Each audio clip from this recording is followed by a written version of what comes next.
Mr. President. The senator from Louisiana.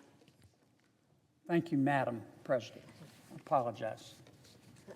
Madam President, without order, there can be no justice. We all know that.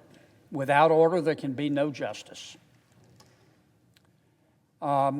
This past year, we have seen felony rioting throughout the United States.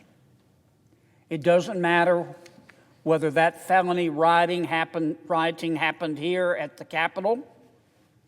It doesn't matter whether it happened in Portland or Chicago or Atlanta or at any of our other wonderful communities throughout the United States. It is wrong, and we have all condemned it.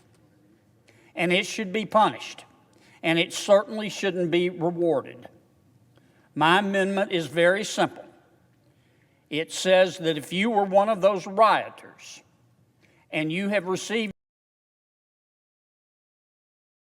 due process, you have been convicted by a court of law of competent jurisdiction, and you have been adjudged to have committed a felony with respect to the riot or civil disorder in the past 2 years, that you cannot participate in the PPP program. We already have that law at the SBA for disaster loans. This would extend it to the PPP program. What you allow is what will continue.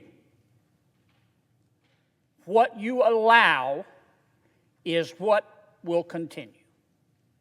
And that's why I would respectfully ask consideration of my amendment, Madam President. Madam President. The senator from Maryland. I rise in opposition to the Kennedy amendment. Let me be clear. Any amendment that's put on this clean extension will mean that the program will terminate in less than 1 week. And hundreds of thousands of small businesses will not be able to get their PPP loans. These are newly eligible. We changed the calculations on how much you can apply for. Those who have difficulty finding a financial institution to write the forgivable loan, those in hard-to-serve communities, all are going to be denied. And SBA has indicated there are hundreds of thousands of eligible applicants that have not been able to get in by the due date. Now, in regards to the Kennedy amendment, the SBA COVID-19 relief is for existing businesses and current business owners with proven reentry track records. Anyone who has rebuilt their life after being incarcerated should be celebrated and supported. There's no reason why a business owned by someone with an unrelated criminal record should be treated any differently. I would urge my colleagues, for the sake of getting this bill to the President and signed so we can help our small businesses, to reject the Kennedy Amendment. Madam President. The senator from Louisiana. How much time do I have left? No time remaining. Could I ask for consent for another 30 seconds? Without objection. Madam President, this is the third time I brought this amendment. The third time. Now, you either approve of the rioting that happened this summer and at the Capitol, or you don't. The riots this summer killed 47 people, well over $1 billion worth of damage. Number two, I can't help it if Speaker Pelosi has decided to go home, which prevents us from offering amendments to make this bill better. We all support extension of the PPP program, but this is not right.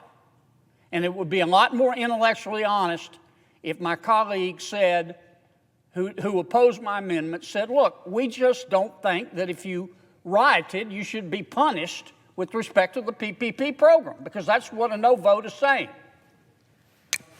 Fired. Madam President, I ask unanimous consent for 30 seconds to respond. Without objection.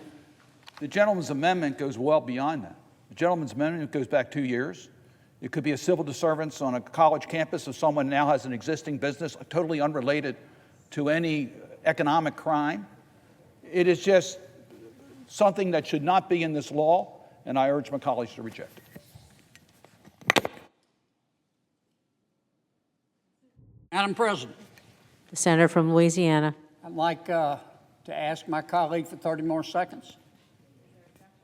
Is there objection? Without Madam President, I objection. just want to read the language to you. It says that you're prohibited from getting a PPP loan if you've been convicted of a felony in relation to a riot or a civil disorder in the past 2 years. You either support violence or you don't.